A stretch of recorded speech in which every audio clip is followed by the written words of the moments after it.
इस वीडियो में हम ज्योग्राफी क्लास 12 के मोस्ट इम्पॉर्टेंट क्वेश्चन देखने वाले हैं। भूगोल कक्षा 12वीं और जिस भी स्कूल में NCERT की बुक फॉलो होती है वो सभी स्टूडेंट्स हिंदी मीडियम के भी तो इन सभी को लिख सकते हैं। ये जो मैं नोट्स देने जा रहा हूँ और इसमें हमने पूरा चैप्टर कवर अप किया है प्रीवियस ईयर क्वेश्चन से।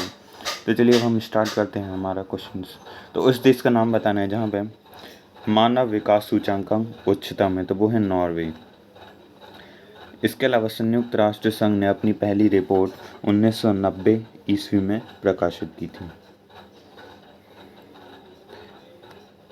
मानव विकास की जो अवधारणा है वो महबूब उल हक, पाकिस्तानी अर्थशास्त्री डॉक्टर महबूब उल हक ने प्रस्तुत की थी। भूटान एकमात्र देश है जिसने सकल राष्ट्रीय संपन्नता को देश की प्रगति का आधिकारिक माप घोषित किया है। इसके अलावा ILO इंटरनेशनल लेबर ऑर्गेनाइजेशन या हिंदी में बोलेंगे अंतर्राष्ट्रीय श्रम संगठन, ये बात आपको याद रखनी। जब भी लिखा है विस्तृत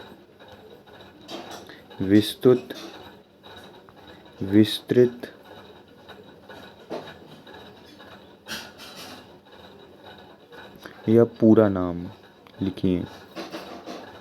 ऐसे फुल फॉर्म के आगे लिखा रहे या फुल फॉर्म। इन चारों में से कहीं पे भी यदि ऐसी जगह लिखा रहे कि इसको लिखिए और ऐसा फुल फॉर्म बना दिया जाए कि ये देखिए ऐसा फुल फॉर्म लिखा हो जैसे OIL या UNDP जैसे फुल फॉर्म लिखे हों और वहाँ पे लिखा है विस्तृत या पूरा नाम लिखें या फुल फॉर्म लिखें और ऐसा पहले लिखा हो तो आपको वहाँ पे उसका फुल फॉर्म लिखना है, क्योंकि बहुत स्टूडेंट्स कंफ्यूज हो रहे थे कि विस्तृत का मतलब होता क्या है। तो आपको विस्तृत लिखना है, उसका फुल फॉर्म लिखना है। UNDP united nation development program, संयुक्त राष्ट्र विकास कार्यक्रम। संयुक्त मानव विकास सूचकांक क्या है? तो मानव विकास सूचकांक एक पैमाना है जिसकी सहायता से भी किसी भी देश के लोग के विकास को मापा जा सकता है। तो ये हैं कुछ उच्च HDI ह्यूमन डेवलपमेंट इंडेक्स या मानव विकास सूचकांक वाले देश, वो है नॉर्वे, आइसलैंड, ऑस्ट्रेलिया, लग्जमबर्ग। इसके अलावा लो HDI वाली कंट्री, निम्न मानव विकास सूचकांक, तो नाइजीरिया, सीथोरालियोन, बुर्किना फासो, माली। अब इसमें पूछा गया है, ये हमारे आ गए हैं लॉन्ग क्वेश्चन आंसर। ये अप्रॉक्स 3 से 5 मार्क्स के होते हैं, स्पेशली 3 ही मार्क्स के होंगे, तो आप इसको 3 मार्क्स के समझ लें। और जो मैंने MCQ बताए उन पॉइंट्स को भी आप लिख सकते हैं यदि आप MC short question answer. Yes. तो डॉक्टर महबूब उल हक के अनुसार क्या परिभाषा है? तो डॉक्टर महबूब उल हक ने मानव विकास की परिभाषा को अवसरों की पहुंच में निम्नतर स्तर पर जीवन यापन करने वाले लोगों तक पहुंचाने की बात कही है।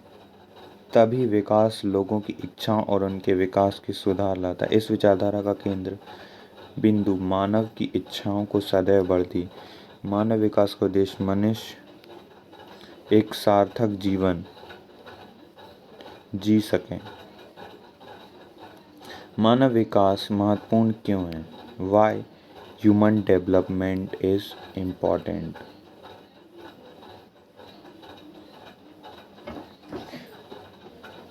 तो देश के आर्थिक विकास के लिए अति आवश्यक है निम्न बिंदु। देखिए, मानव विकास से राष्ट्रीय आय और प्रति व्यक्ति आय में वृद्धि होती है। यदि देश में योग्य, कुशल, प्रतिभावान व्यक्ति, वैज्ञानिक आदि होंगे तो देश के प्राकृतिक संसाधनों का पूर्ण सकुशल शोषण होगा। मानव विकास के उत्पादन में नई तकनीकों का विकास होगा।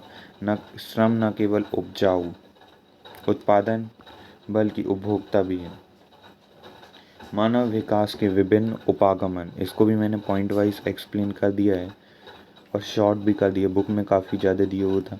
तो यहाँ पे आय उपागमन, कल्याण उपागमन, आधारभूत आवश्यकता उपागमन, इसके अलावा क्षमता उपागमन। सॉरी, इसको हाईलाइट करना भूल गया। तो आप ये समझ सकते हैं कि हमारा 4th पॉइंट है इसमें से। फर्स्ट, सेकंड, थर्ड, फोर्थ, क्षमता उपागम,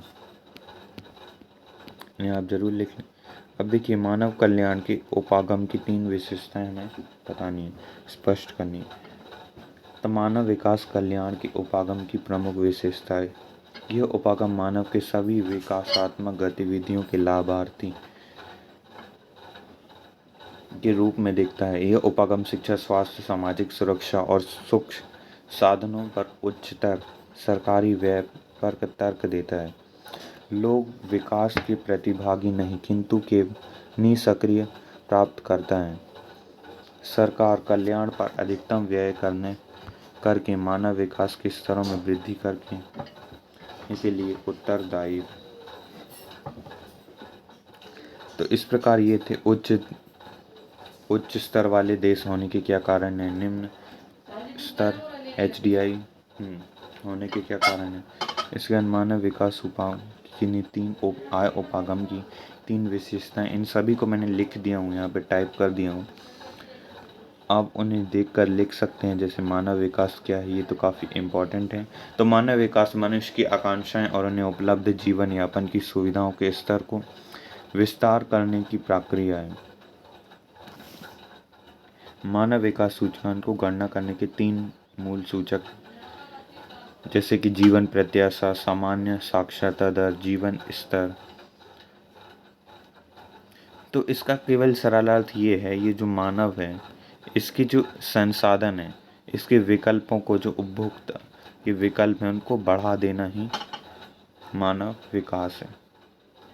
और इसको 3 तरह से नापते हैं, जैसे कि जीवन प्रत्याशा भी मैंने बताया, मानव साक्षरता दर, जीवन स्तर की डेफिनेशन भी मैंने लिख दी है, आप लिख लीजिए। वीडियो काफ़ी लंबा हो जाएगा, ऑलरेडी 7 मिनट हो चुके हैं इसलिए। तो ये थे हमारे सारे क्वेश्चंस आंसर। आई होप आपको ये समझ आएंगे। लिखा होगा कुछ NCERT में कठिन लैंग्वेज लिखी हुई थी, कठिन वर्ड्स थे, उनको भी मैंने सरल किया। और ये MCQ बहुत सारे बाहर से लिए गए हैं, प्रीवियस ईयर क्वेश्चन से लिए गए हैं।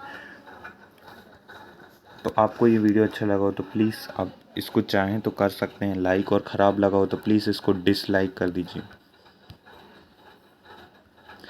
लेकिन अपने फ्रेंड्स के साथ ज़रूर शेयर कीजिए, एटलीस्ट शेयर ज़रूर कर दीजिए। Thanks for watching the video.